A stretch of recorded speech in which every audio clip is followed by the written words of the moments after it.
Hello, and welcome to this YouTube series on building the Wallace Branch in Trainz 2022.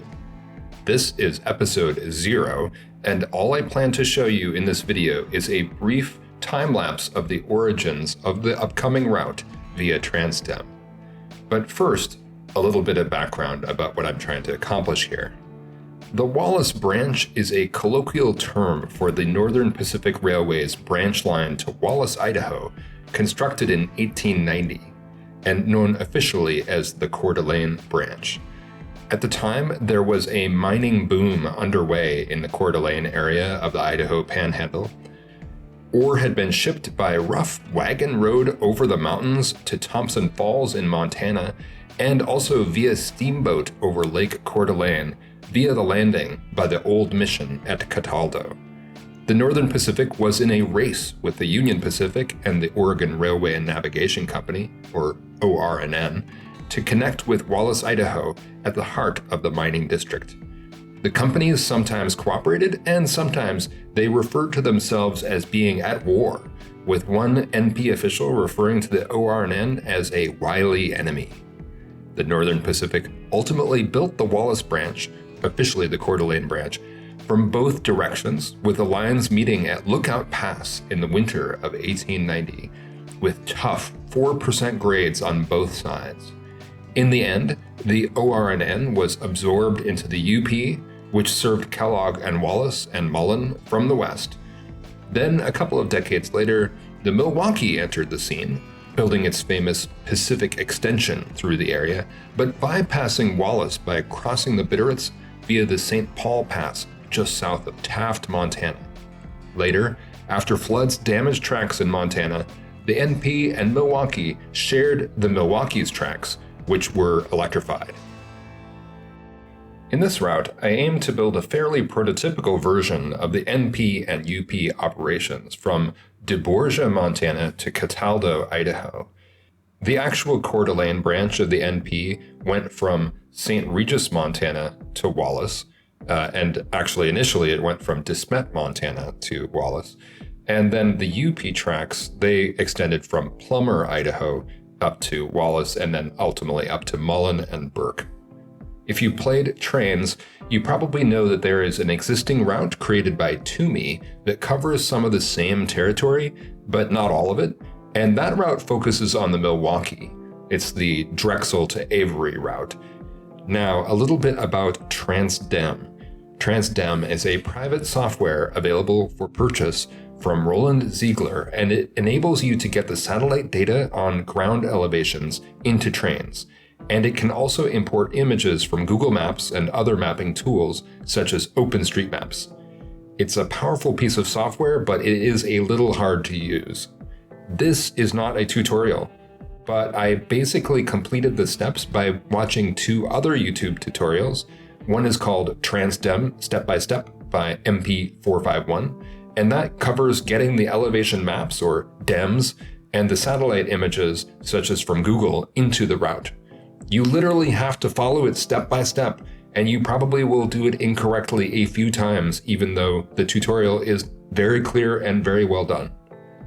Briefly, here is an overview of the steps that you will complete for a US route.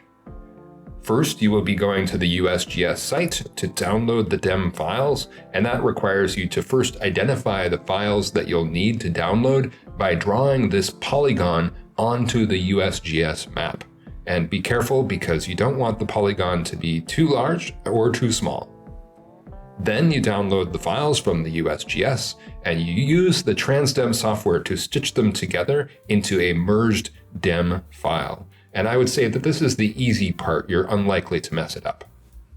Now, on the merged file, you need to tell TransDem where your route will go, which will enable TransDem to download the UTM map tiles following the route of your tracks. After identifying your route, you also need to trim the map down, because otherwise Trainz will create too many base squares and the map will just be too large. So again, here you want to be judicious. And then before proceeding further, you'll need to download the Trainz installer program, which is separate from TransDem. It has instructions on how to download and install it. And then you'll need to install the JOSM or Java OpenStreetMap software, which is also not included in TransDem for licensing reasons. When you have all of that downloaded, then you can import the UTM tiles into the TransDem map that you are creating and save them as separate assets for importing into Trainz. If you follow all the steps, you will see that these files are 3D so that they conform to the terrain from TransDem. The second tutorial video, called TransDem Tutorial Basic Trainz Route from Scratch by Gaming Styles, is a longer tutorial, but the part that I find most useful is towards the end of that video, which is about importing the tracks into the TransDem map. The second tutorial covers that aspect a bit more clearly than in the MP451 tutorial. So if you combine those two tutorials, you'll have all that you need. And one of the parts about laying out the track from the JOSM is aligning these two files in the editor window. And so that's actually one of the more time-consuming, but essentially you're not going to make any mistakes in that part. And again, for this part, you may have to trim down the unneeded parts of the map that are downloaded by the JOSM. The JOSM method works very well, and it includes abandoned track, which is obviously very important because all of the tracks in this route are abandoned long ago, many decades ago. I'll also mention microdem and hog. These are two other methods that I tried, but they did not work. I would recommend against even trying those methods. And similarly, you may have heard of base maps. It is free to import base maps, but in my opinion, they're too light and fuzzy and impossible to use for making any kind of terrain, except at the most basic level. So I'd say base maps only useful for a very small, flat route. One tip I have is that if you need to do this several times, which you probably will, be sure to delete all the UTM tiles out of Trainz, or else importing them again will not work. Okay, now let's have a look at the map. Flying over, we start at the western side of the map, near Pinehurst, Idaho, and then fly east towards Kellogg. You can see the Shoshone County Airport, and then it starts to get into terrain where the old smelters and mines were located. After that, there's a section where there was a concentrator mill for the Bunker Hill and Sullivan mine, which I was trying to find the location at here. And notice how the track is a bit jagged and curvy. That's because this is following the path of the present Rails to Trails bike and footpath, and a lot of the original right-of-way, like short bridges or cuts, have disappeared. Then we go to the Kellogg downtown area. And I'd suggest, by the way, using this OSM track, just use that as a guide for laying out a fresh new track on a new layer. Don't try to straighten out that track by yourself.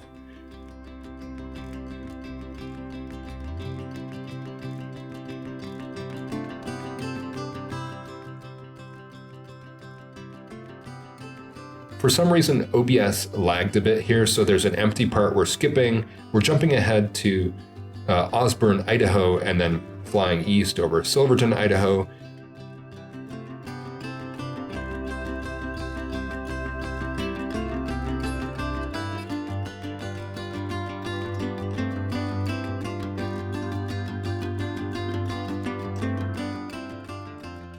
And then here's the outskirts of Wallace. It's really daunting to see how much area there is to fill in with detail, and this is not even halfway through. Wallace is obviously the center of the map, and it will be the most detailed part of the route. The logic and appeal of this whole area is related to its unique combination of Old West architecture, such as like in Wallace, rugged terrain, colorful mining history, and I'll go into more detail on that as we go along. Next, we look up the Burke Branch, which passes the small settlement of Woodland Park and some mining tailings. The narrow valley held 2 railroad rights-of-way and a highway, plus mines and towns, most of which are now long gone.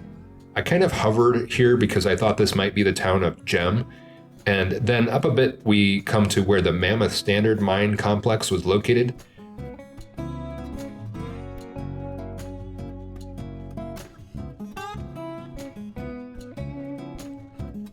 Then, after a couple more twists, we get to where the huge structures of the Hecla Star mine still stand today.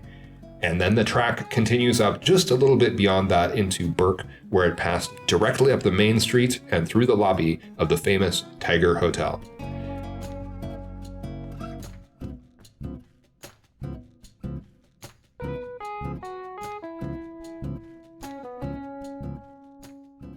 Next, we return to the main valley and continue up the Coeur d'Alene, finally reaching to the now empty area where the Morning Mill and mine complex were situated, and right beyond that is the town of Mullen, Idaho, named for the explorer and builder of the Mullen Road, John Mullen.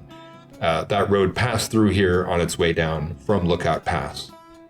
Here we continue up to the still operating Lucky Friday mine, which is on the site of the former Gold Hunter mine, and then from there we follow the winding route of the Northern Pacific right-of-way. There's a bit of a loop here around the Hale Fish Hatchery, and then the line continues up. This line is the temporary line, so-called, because the Northern Pacific initially planned to actually eventually build a tunnel to keep the grades more manageable, but the tunnel never happened. And this is the area where the OSM indicates that there was a switchback on the line. It's also the location of the S bridge or S curve bridge that the switchback replaced when the S curve bridge was taken down in 1963. After the S curve, the line continues up the side of the valley, right up to Lookout Pass, where we start to descend towards the St Regis River. This is the highest point of the route, and the grades on both sides were 4%. Then beyond that is a curve where there was an escape track, the Sohan escape track. And then we come to the complex and winding path that includes the short borax tunnel. This was really a dramatic railroading territory, but focusing more on scenery, not really switching our operations. There wasn't even a siding at borax as far as I know, although there was a water tower. The elevation drops here by about 1,000 feet. Not long after, the NP tracks pass through the former town of Taft, where the Milwaukee Road starts to become visible on the hillsides to the south, as the Milwaukee grade descends from the east portal at St. Paul Pass. The two lines run alongside each other for almost the rest of the route.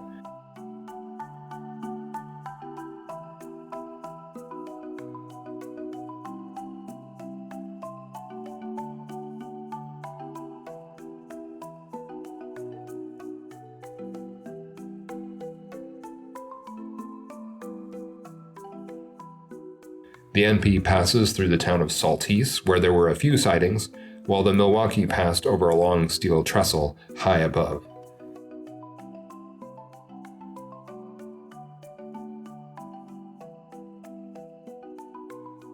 Then, here at Haugen, Montana, the two lines, Milwaukee and NP, converge, and the NP shared track for a few miles. The NP Wallace Branch connects to the NP main line at St Regis, and the two railroads continue on to Missoula, Montana. However, this route stops at DeBorgia, just beyond Haugen. So, I know there's not much to see in this episode, but I hope it gives you an idea of where we're going, or maybe some inspiration on what's coming. And I look forward to seeing you again next time on Building the Wallace Branch.